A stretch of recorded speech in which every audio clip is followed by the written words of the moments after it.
When Friends star Matthew Perry was found lifeless in his LA home, buzz began circulating that he was murdered. Though the LAPD says otherwise, there's this forensic pathologist who says that there are some important pieces missing from the puzzle.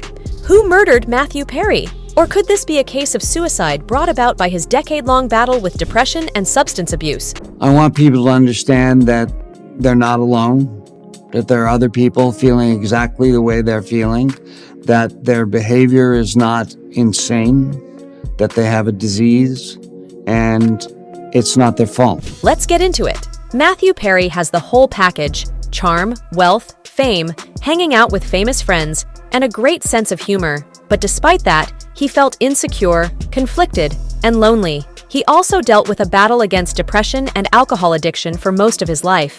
I finally felt at home for the very first time as soon as I drank alcohol. Here's the big question on everyone's lips. What led to his passing? The whole world burned, and so does alcoholism and addiction. So, the Friends star passed away from an apparent drowning at his Pacific Palisades area LA home on October 28th. Los Angeles County Medical Examiner coroner did the autopsy the next day. The initial toxicology screening didn't find any fentanyl or meth in his system at the time of his passing, and there weren't any red flags pointing to foul play either. Now, there are some theories making the rounds. Some are saying he might have had a nasty heat stroke, or maybe he took a dive into the bathtub while feeling utterly tired, which could have triggered a sudden heart attack. But the former top doctor in New York City, Dr. Michael Baden, said that it is unlikely that Matthew Perry died of a heart attack, because if he died of a heart attack, they would have known right away. Dr. Baden thinks if it were a heart attack, which can happen during activities like swimming or soaking in a hot tub, it could have probably been known right away. But just in case you're not up to speed, Dr. Michael Baden is an American doctor and a certified forensic pathologist. You might recognize him from his work digging into those high-profile deaths and even hosting HBO's Autopsy. He has been involved in some major investigations, from taking another look at the Martin Luther King Jr. and John F. Kennedy assassinations to the whole Michael Brown case that lit a fire under the Black Lives Matter movement. Quite the resume, right? So it is safe to say that he is an authority in this matter. So, Dr. Baden said there doesn't seem to be any clear signs of pointing to a natural cause for Perry's passing. The whole drowning situation, well, it's still up in the air. They know that when they found Perry, he was already dead. But as for the specifics of how the waiter came into play, they're keeping that card close to the chest for now. It turned out that when the first responders rushed to the scene, the Friends star was already gone. They found an adult guy out cold in a standalone hot tub. A bystander managed to get his head above water and get him to the edge. Then, firefighters pulled him out of the water. LAPD and the LA County Medical Examiner, they're on the case, trying to piece together the whole puzzle. Now, Dr. Baden is shining a light on a critical piece that's conspicuously absent from this puzzle. He's wondering why the LAPD seems to be keeping a tight lid on some key info. It's quite the head-scratcher. Did somebody murder Perry? Because you see, they've been pretty chatty about the drugs, fentanyl, and meth. But Dr. Baden pointed out, why aren't they spilling the beans about the absence of Vicodin and alcohol? Those are kinda important, especially given Matthew Perry's history. Alcoholism wants you alone, it wants you sick, and then it wants to kill you. In case it slipped your mind, Perry admitted about his addiction in his memoir, Friends, Lovers, and the Big Terrible Thing. In fact, the book got some serious applause because, in it, he opened up about his long, hard-fought battle with all sorts of substances and his hard efforts to get back on track. And I had to wait until I knew that I was kind of sobriety safe to write this book. His addiction was so severe that he had to make the rounds at open houses to nab prescription meds. There was even a time when he had to take 55 Vicodin pills a day habit. Yep, he admitted to taking 55 Vicodin in a day and dodging those nasty withdrawal symptoms. He went to some lengths, like talking to multiple doctors and pretending to have migraines just to have the meds. He'd crash open houses on Sundays and sneak into the bathrooms to steal drugs. Perry went on to say that he felt pretty confident that none of the homeowners would have suspected him of swiping their meds. After all, he had that lovable Chandler image from the hit show, Friends. He is actually correct. Who would have thought, right? In case you need some facts here, Vicodin is used to ease the kind of pain that's not messing around,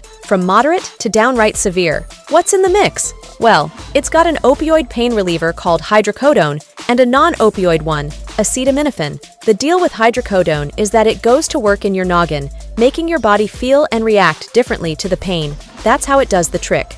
Please don't forget to subscribe and open the notification bell for the latest Hollywood gossips and drama. It will help me a lot. Thank you so much in advance.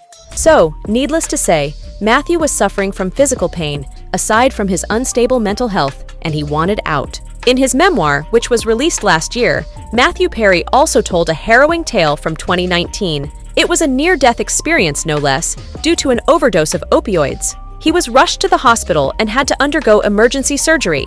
He had a measly 2% chance of surviving the night. Perry shared that having his mom and others hear those words was a heavy burden. He managed to pull through that night, but he found himself in a coma that lasted 2 long weeks, followed by a 5-month stay in the hospital. On top of all that, he had to rely on a colostomy bag for a painful 9 months. The cause is his addiction to opioids. Perry's battle with addiction has been both grueling and expensive. He spent an astounding $7 million on sobriety attempts and checked into rehab a staggering 15 times, though he mentioned $9 million in a New York Times interview. He's been in therapy twice a week for 3 decades, which according to him was so draining physically, not to mention the costs and time dedicated to addressing the consequences of his addiction. But you know he was really working hard to beat his alcohol addiction.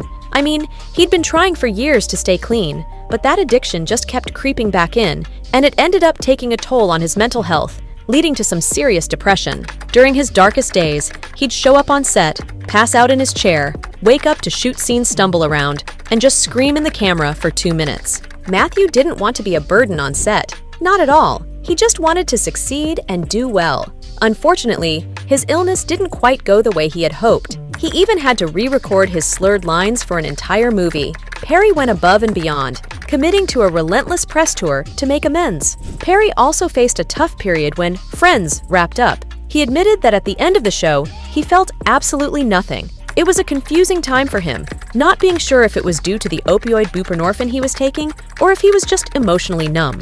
He recalled waking up the day after the final episode was filmed, pondering what the future held. With no high-paying dream job to head to and no special someone in his life, things took a rapid downturn. It seemed like Hollywood had given him the cold shoulder as he struggled to land roles in movies. Well, it's pretty clear that this was all linked to his less-than-stellar performances in the years leading up to that moment. On top of that, all of his subsequent TV series were canceled after just 1 season, including Studio 60 on the Sunset Strip, Mr. Sunshine, and Go On. For Matthew, Friends meant the world to him, but when that final episode aired, it's like he felt completely empty inside. The cast and crew had moved on to new chapters in their lives, leaving him feeling all alone. That just piled on more reasons for his depression to kick in. But Perry had a strong desire to get sober, get back on his feet, and help those who were in the same situation. But life didn't always cooperate with his plans. He would have constant relapses, and these relapses didn't quite cause him well. I was happy then, and then something probably bad happened to me, and I relapsed, and it's been sort of an up and down battle. But when I die, I don't want Friends to be the first thing that's mentioned. I want that to be the first thing that's mentioned, and I'm going to live the rest of my life proving that. I would like to be remembered as somebody who lived well, loved well, was a seeker. His paramount thing is that he wants to help people. Just 6 days before his passing, he posted an Instagram photo of himself in the same hot tub, wearing headphones and looking out over the horizon. It was captioned, "Oh, so warm water swirling around makes you feel good? I'm Mattman." Another post from the same day was captioned, "Do you understand what I'm trying to tell you? I'm Mattman." Fans have been digging, and they have started to connect the dots. Perry was on relapse, and he was suffering. In fact, fans noticed that something was off with Perry, just from the way he looked, carried himself, and the significant weight gain he'd gone through in recent months. Perry might have been dropping hints that he needed a hand, but nobody, not even his closest friends in the industry, caught on. Perry was putting out his own secret bat signal before his tragic end, especially considering his long-standing battle with those substances and depression. One fan commented, "Matthew Perry was already putting out distress signals, bat signs, the week leading up to the event. He knew what was coming." And Perry also wrote a comment saying, "Rest easy, I'm on a tall building." Was Matthew Perry murdered? We can't say for sure that someone else caused harm to our Chandler Bing, but it's clear that his depression and substance abuse had slowly killed him, even before his physical demise on October 28th. Without a doubt, this case is bound to have some updates, and if you want to stay in the know, make sure to hit that subscribe button and ring the notification bell so you'll be the first to know when our latest video drops.